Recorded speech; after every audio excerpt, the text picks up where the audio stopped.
Hallelujah. The Holy Spirit ചിറ്റിയ Mundakkal YouTube channel കാണുന്ന ലോകത്തിൻ്റെ വിവിധ പ്രദേശങ്ങളിൽ ഈ പ്രോഗ്രാം കാണുന്ന സഹോദരിമാർ, മാതാപിതാക്കൾ, കുഞ്ഞുങ്ങൾ എല്ലാവർക്കും ക്രിസ്തു യേശുവിൻ്റെ നാമത്തിൽ എൻ്റെ നിശ്ചലമായ സ്നേഹവന്ദനത്തെ നന്ദി അറിയിക്കുന്നു. കർത്താവ് എല്ലാവരെയും ധാരാളമായി അനുഗ്രഹിക്കട്ടെ. ഇന്ന് സങ്കീർത്തനം അതിൻ്റെ 33-4 വാക്യങ്ങൾ. അവന് പുതിയ പാട്ടുപാടുവിൻ, ഘോഷത്തോടെ നന്നായി വാദ്യം വായിപ്പിൻ. യഹോവയുടെ വചനം നേരുള്ളത്, അവൻ്റെ സകല പ്രവൃത്തിയും വിശ്വസ്തതയുള്ളത്. അവൻ നീതിയും ന്യായവും ഇഷ്ടപ്പെടുന്നു. യഹോവയുടെ ദയ കൊണ്ട് ഭൂമി നിറഞ്ഞിരിക്കുന്നു. എന്നെ കേൾക്കുന്ന വ്യക്തി ജീവിതമേ, യഹോവയുടെ ദയ കൊണ്ട് ഭൂമി നിറഞ്ഞിരിക്കുന്നു. ഒരുപക്ഷെ നമ്മുടെ ജീവിത സാഹചര്യങ്ങളിൽ നാം ഇന്നനുഭവിക്കുന്ന നന്മകൾ, മറ്റ് സുഖസൗകര്യങ്ങൾ എല്ലാം അവിടുത്തെ ദയയാണ്, അവിടുത്തെ കൃപയാണ്, അവിടുത്തെ നമ്മളോടുള്ള വാത്സല്യമാണ്. അവന് പുതിയ പാട്ടുപാടുവിൻ, ഘോഷത്തോടെ നന്നായി വാദ്യം വായിപ്പിൻ. യഹോവയുടെ വചനം നേരുള്ളത്, അവൻ്റെ സകല പ്രവൃത്തിയും വിശ്വസ്തതയുള്ളത്. അവൻ നീതിയും ന്യായവും ഇഷ്ടപ്പെടുന്നു. യഹോവയുടെ ദയ കൊണ്ട് ഭൂമി നിറഞ്ഞിരിക്കുന്നു. അപ്പം നമ്മുടെ ദൈവം നീതിയും ന്യായവും ഇഷ്ടപ്പെടുന്നു. അപ്പം നമ്മുടെ ജീവിതത്തിൽ നീതി പ്രവർത്തിക്കുന്നവരായി നമുക്ക് മാറുവാൻ സാധിക്കണം.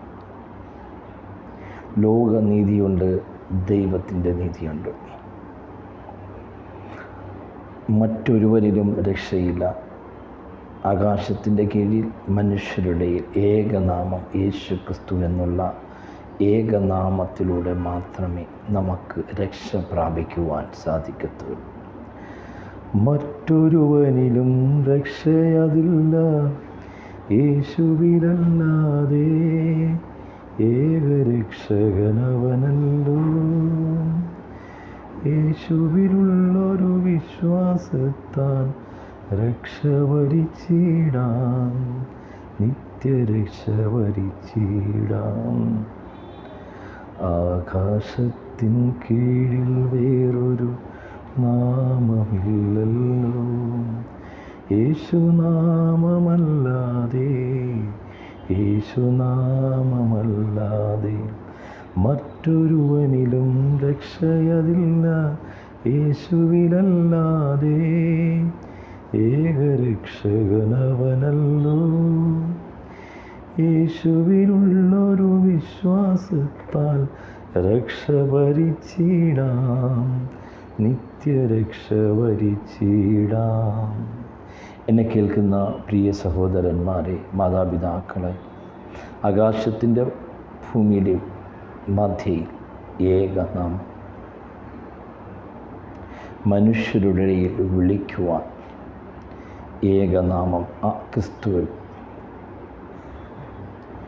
ഏകനാമം ആ ക്രിസ്തുവിൽ നാം ആശ്രയിക്കുകയാണെങ്കിൽ നിശ്ചയമായി നമ്മെ വിടുവിക്കുന്ന, നമ്മെ പരിപാലിക്കുന്ന, നമ്മെ ജയോത്സവമായി നടത്തുന്ന ആ ദൈവിക കരുതലിനെ നമുക്ക് കാണുവാൻ സാധിക്കും. ആകാശത്തിൻ്റെ കീഴിൽ മനുഷ്യരുടെ ഏകനാമം ആ യേശുക്രിസ്തുവിൻ്റെ നാമം. യേശുക്രിസ്തുവിൻ്റെ നാമത്തിൽ നീ വിശ്വസിച്ചാൽ നീയും നിൻ്റെ കുടുംബവും രക്ഷ പ്രാപിക്കും. കർത്താവായ യേശുവിൽ വിശ്വസിക്കുക, എന്നാൽ നീയും നിൻ്റെ കുടുംബവും രക്ഷ പ്രാപിക്കും. നമ്മുടെ ജീവിതത്തിൽ ലോകത്തിൻ്റെ നീതിയുണ്ട്, ദൈവത്തിൻ്റെ നീതിയുണ്ട്. നാം നീതി പ്രവർത്തിക്കുന്നവരായി നമുക്ക് മാറുവാൻ സാധിക്കണം.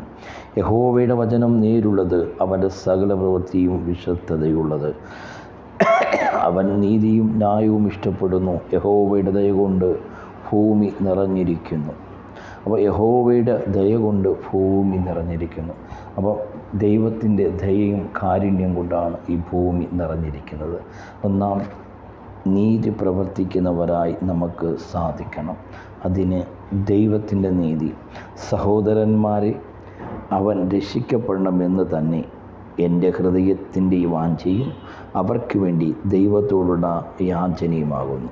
അപ്പോസ്തലനായ പൗലോസ് തൻ്റെ റോമിലുള്ള തൻ്റെ വിശ്വാസികളോട് പറയുകയാണ്, സഹോദരന്മാരെ, അവർ രക്ഷിക്കപ്പെടണം എന്നു തന്നെ എൻ്റെ ഹൃദയത്തിൻ്റെ വാഞ്ചയും അവർക്ക് വേണ്ടി ദൈവത്തോടുള്ള യാചനയുമാകുന്നു.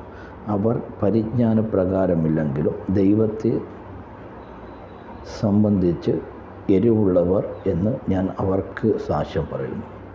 അവർ ദൈവത്തിൻ്റെ നീതി അറിയാതെ സ്വന്തം നീതി സ്ഥാപിപ്പാൻ അന്വേഷിച്ചുകൊണ്ട് ദൈവത്തിൻ്റെ നീതിക്ക് കീഴ്പ്പെട്ടില്ല. ഇന്ന് അനേകർ ദൈവത്തിൻ്റെ നീതിക്ക് കീഴ്പ്പെടാതെ ജീവിക്കുന്ന വ്യക്തി ജീവിതമേ മറ്റൊരുവനിലും രക്ഷയില്ല. ആകാശത്തിൻ്റെ കീഴിൽ മനുഷ്യരുടെ ഏകനാമം നീ രക്ഷ പ്രാപിക്കുവാൻ, നിത്യജീവനെ പ്രാപിക്കുവാൻ, നിത്യരാജ്യത്ത് കടക്കുവാൻ ആ ക്രിസ്തുവിൻ്റെ നാമത്തെ ആര് ഇന്ന് വിളിക്കപ്പെടുന്നുവോ, കർത്താവേ, ഞാനൊരു പാപിയായ മനുഷ്യനാണ്, അവിടുന്ന് എന്നോട് ക്ഷമിക്കണമേ, എൻ്റെ പാപങ്ങളെ പൊറുക്കണമേ.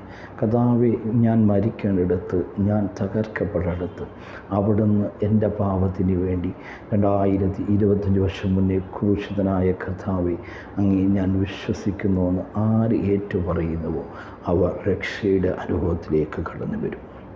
അവർ ദൈവത്തിൻ്റെ നീതി അറിയാതെ സ്വന്തം നീതി സ്ഥാപിപ്പാൻ അന്വേഷിച്ചുകൊണ്ട് ദൈവത്തിൻ്റെ നീതിക്ക് കീഴ്പ്പെട്ടില്ല. വിശ്വസിക്കുന്ന ഏവനും നീതി ലഭിപ്പാൻ ക്രിസ്തു ന്യായപ്രമാണത്തിൻ്റെ അവസാനമാകുന്നു.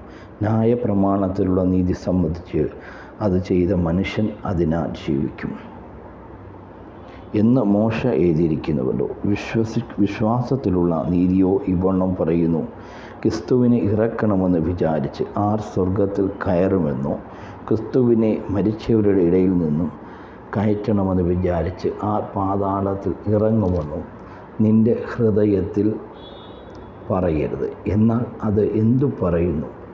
വചനം നിങ്ങൾക്ക് സമീപമായി, നിൻ്റെ വായിലും നിൻ്റെ ഹൃദയത്തിലും ഇതാകുന്നു. അത് ഞങ്ങൾ പ്രസംഗിക്കുന്ന വിശ്വാസ വചനം തന്നെ. അപ്പം ഞങ്ങൾ പ്രസംഗിക്കുന്ന വിശ്വാസ വചനത്തെ നിന്നെ രൂപാന്തരപ്പെടുത്തുവാൻ, നിന്നെ നീതിയിലേക്ക് നടത്തുവാൻ, നിന്നെ നേർവഴിയിലേക്ക് നടത്തുവാൻ, നീ മറ്റുള്ളവരെ സ്നേഹിക്കുന്നവനായി, മറ്റുള്ളവർക്ക് സമാധാനം പകരുന്നവനായി, മറ്റുള്ളവരെ ആശ്വസിപ്പിക്കുന്നവരായി, മറ്റുള്ളവർക്ക് സാന്ത്വനം പകരുന്ന വ്യക്തിയായി മാറ്റുവാൻ സാധിക്കുന്നുവെങ്കിൽ ഞങ്ങൾ പ്രസംഗിക്കുന്ന വിശ്വാസ വചനം തന്നെ. യേശുവിനെ കർത്താവെന്ന് വായ്കൊണ്ട് ഏറ്റുപറയുകയും ദൈവം അവനെ മരിച്ചവരിൽ നിന്ന് ഉയർത്തെഴുന്നേൽപ്പിച്ചു, ദൈവം അവനെ മരിച്ചവരിൽ നിന്നും ഉയർത്തെഴുന്നേൽപ്പിച്ചു എന്ന് നീ ഹൃദയം കൊണ്ട് വിശ്വസിക്കുകയും ചെയ്താൽ നീ രക്ഷിക്കപ്പെടും. ഹൃദയം കൊണ്ട് നീതിക്കായി വിശ്വസിക്കുകയും വായ് കൊണ്ട് രക്ഷയ്ക്കായി ഏറ്റുപറയുകയും ചെയ്യുന്നു. അവനിൽ വിശ്വസിക്കുന്ന ഒരുത്തനും ലജ്ജിച്ചു പോകുകയില്ല എന്ന് തിരുവെഴുത്ത് അരുൾ ചെയ്യുന്നു. യഹൂദൻ എന്നോ യവനെന്നോ വ്യത്യാസമില്ല, എല്ലാവർക്കും കർത്താവ് ഒരുവൻ തന്നെ. അവൻ തന്നെ വിളിച്ചപേക്ഷിക്കുന്ന എല്ലാവർക്കും നൽകുവാൻ തക്കവണ്ണം സമ്പന്നനാകുന്നു. കർത്താവിൻ്റെ നാമം വിളിച്ചപേക്ഷിക്കുന്ന ഏവനും രക്ഷിക്കപ്പെടും എന്നുണ്ടല്ലോ. എന്നാൽ അവൻ വിശ്വസിക്കാത്തവനോ എങ്ങനെ വിളിച്ചപേക്ഷിക്കും? അവർ കേട്ടിട്ടില്ലാത്തവനിൽ എങ്ങനെ വിശ്വസിക്കും? പ്രസംഗിക്കുന്നവൻ ഇല്ലാതെ എങ്ങനെ അവർ കേൾക്കും? ആര് അവയൊക്കെ എങ്ങനെ പ്രസംഗിക്കും? എന്നെ കേൾക്കുന്ന വ്യക്തി ജീവിതമേ, നമ്മുടെ ജീവിതത്തിൽ നാം നീതി പ്രവർത്തിക്കുന്നവരായി മാറുവാൻ നമുക്ക് സാധിക്കട്ടെ. നമ്മുടെ ജീവിതത്തിൽ ദൈവത്തിൻ്റെ നീതി പ്രവർത്തിക്കുന്നവരായി, ദൈവിക വചനങ്ങളെ അനുസരിക്കുന്നവരായി നമുക്ക് മാറുവാൻ സാധിച്ച നിത്യ ജീവനിൽ, നിത്യരാജ്യത്ത് നമുക്ക് കടക്കുവാൻ സാധിക്കും. അതിന് പുതിയ പാട്ടുപാടുവിൻ, ഘോഷത്തോടെ നന്നായി വാദ്യം വായിപ്പിൻ. യഹോവയുടെ വചനം നേരുള്ളതും അവൻ്റെ സകല പ്രവൃത്തിയും വിശ്വസ്തതയുള്ളതും. അവൻ നീതിയും ന്യായവും ഇഷ്ടപ്പെടുന്നു. യഹോവയുടെ ദയ കൊണ്ട് ഭൂമി നിറഞ്ഞിരിക്കുന്നു. അപ്പോൾ കർത്താവിൻ്റെ ദയയും കർത്താവിൻ്റെ കാരുണ്യം കൊണ്ട് നിറഞ്ഞ ഒരു ഭൂമിയെ നമുക്ക് കാണുവാൻ സാധിക്കും. എന്നാൽ ഈ ഭൂമി ഇന്ന് അന്ധകാര ശക്തിയുടെ കീഴിലാണ്, പൈശാചിക മണ്ഡലങ്ങളാണ്.